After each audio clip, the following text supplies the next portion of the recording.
Welcome to the Windows Computer and Technology channel, and this is following a question from a viewer that was wondering what it's all about.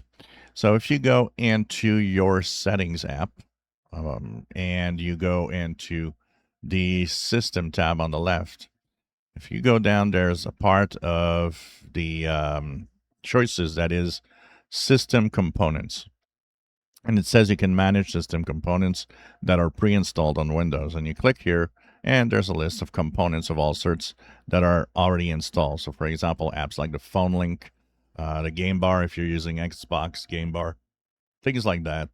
There's all sorts of features that if you add, for example, I added the Windows Sandbox. It's now visible here, Windows Subsystem for Linux, and so on. These are system components within Windows. Some that you add over time, some pre-installed. One that was a curiosity to our viewer is the Windows Application Compatibility Enhancements. His question is, what is this? And how does it help in my PC? Because he's wondering if some of these components might be useless.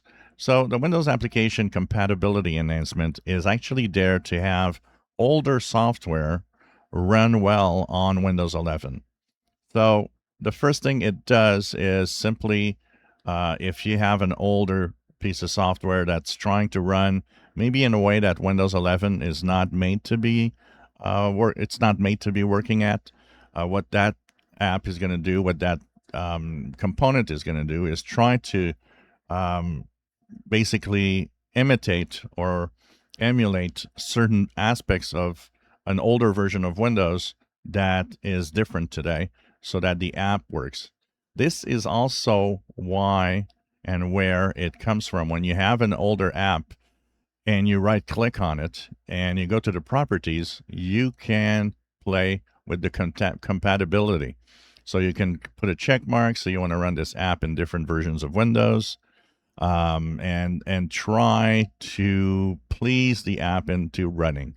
It doesn't work 100%, but in some older software, it sometimes makes a difference, and you're able to finally have that app working.